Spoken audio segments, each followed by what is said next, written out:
I want to transition to another team in the AFC. This team is perplexing. I still don't understand them. Most people don't understand them. That's the Indianapolis Colts.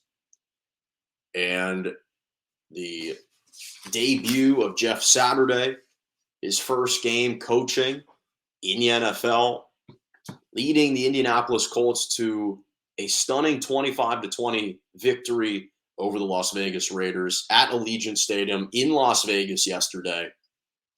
There's so many emotions that I have. First of all, again, as I mentioned, this Colts team is just perplexing. They have been the last 3 years because every single offseason and going into the preseason, I am so bullish on this team because on paper, they've got so much talent. They've accrued so much talent over the last couple of years, and they've always been a quarterback away, a quarterback plus one really good wide receiver away. And yet, everyone's been writing off the Indianapolis Colts. They've been an afterthought. People criticize the Chiefs' loss to the Colts, using that as an example of the worst loss of the season. And yet you look up, and the Colts, after yesterday's win, are 4-5-1. They are actually still very much in the playoff hunt, only 2 spots out of the 7th and final wild card spot. And they're still competing. They're still competing. And to me, the first feeling that I had was true elation for Jeff Saturday. Props to Jeff Saturday. He inherited an absolute train wreck, an absolute disaster. It was an impossible situation to take over. It's as if anyone has watched the movie Zero Dark 30, it would be the equivalent of as they're dropping down to try and capture Bin Laden, the officer in command leaves and they throw Jeff Saturday in to lead the rest of the operation. I mean, it was one of those where you're going into an impossible situation, and yet he had to scramble throughout the week.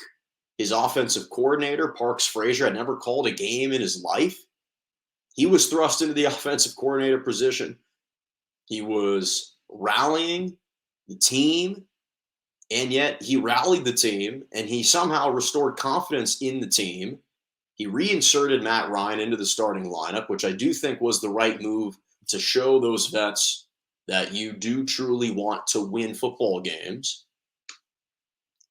And somehow he's already managed to not only instill confidence, but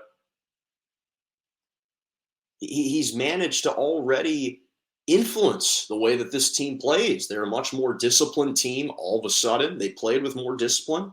They seem like the season, like the better coached team yesterday. He somehow has kind of restored this authoritative presence, and he's already, it appears, earned the respect of the team immediately upon walking in to that situation, to that dumpster fire. And so I'll touch on the Raiders in a second, but from the Colts' perspective, he was utilizing their strengths. Obviously, Jonathan Taylor returned. He's healthy from that ankle injury. And he gave the ball to Jonathan Taylor over 20 times. Taylor was a beast, nearly 150 yards rushing. It's amazing the Colts, throughout the course of Jonathan Taylor's career over the last several seasons, they are 10-0-1 when Jonathan Taylor rushes at least 20 times. They've tied once, they've never lost, and they've won 10 times. And Jeff Saturday said, "We've got that stallion. He's healthy. Keep feeding him the rock. Keep allowing him to tote that football." And it works out, again, about 99% of the time. So he's clearly a lot more vocal. You can see it. He's clearly much more of a leader whom these guys respect. He's utilizing his best offensive players. Shout out to Matt Ryan on a 39-yard scramble. He picked up a first down with his legs in the fourth quarter and then sprinted off for 39 yards. No one's ever seen Matt Ryan take off like that before. And he didn't just try and go out of bounds. He stayed in bounds, picking up a huge chunks of yards.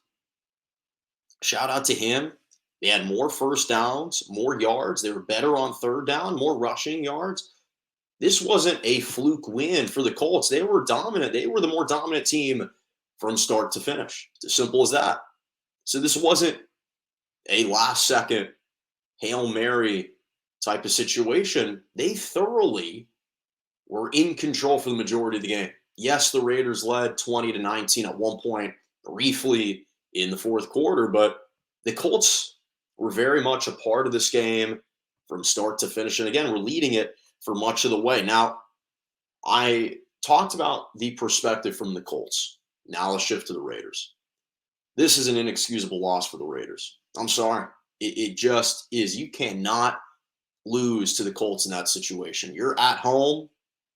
As much as we've lambasted Nathaniel Hackett for his incompetency throughout the course of the season so far, and especially on offense, I'm sorry. Josh McDaniels, he can't absolve himself from blame here. And unfortunately for him, this is one of those losses that may very well lead to him being fired. This is the type of game that gets you fired. As a head coach, the Raiders are 2-7 right now, inexplicably. How is this Raiders team, with the talent that they have, with the money that they've invested in this roster, how are they 2-7? They can't finish down the stretch of games. And it's a shame because I genuinely really like Derek Carr. I've always been on Derek Carr's side. He's always been one of those quarterbacks that I feel like is underrated, that all he does is win, especially in tumultuous situations. Again, the situation that he had to guide the Raiders in last year proved to me this is a tremendous leader. He's a guy that I want in my locker room, and he still is. But for whatever reason, maybe it's the play calling, as good of a connection that he has with Davante Adams, it's still not quite as seamless as I think we all perhaps hoped it would be.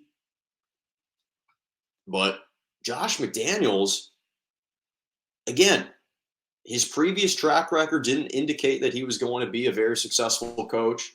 He hasn't been good this year. Now, I don't begrudge the Raiders for giving him a shot. I don't begrudge them at all. I understand the move. But this team has lost 7 games. 6 of their 7 losses have all been within one score. 4 of the 7 losses have not only, or pardon, 4 of the 6 losses that have been within one score have been within 5 points. Couple 1-point losses.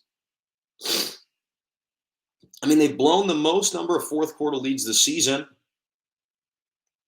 And again, it was their 6th one-score loss, which apparently is tied for the 3rd most such losses without a win in a one-score game in a season since 2000, with the 2017 Cincinnati Bengals, behind the 2001 Carolina Panthers, who went 0-9, and then the 2019 Bengals, who were 0-8. That's the company that you're in. And I'm still just at a loss for words because the Raiders are just too talented. I'm not necessarily saying they should be in the playoffs, although they arguably should be 5-4 at the bare minimum. That seems reasonable. So it's kind of hard to fathom what's happened with them, but unfortunately, this might be one of those games where you look back and you say that might have cost Josh McDaniels his job, unfortunately. And I don't like to say that. I'm not a proponent of guys getting fired, but you're going up against a guy, Jeff Saturday, who just inherited a team scrambling mid-week. The previous coaching experience he's had was at the high school level. None of his coordinators have ever called plays. You've been on the job 2 times. This is your 2nd stint on the job. And they appeared more organized, better coached.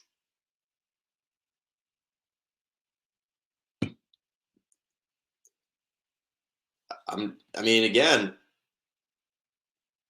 I'm not saying it's a presage or anything, but it certainly doesn't look good for Josh McDaniels. And I would imagine that that ownership is not too thrilled right now in Las Vegas.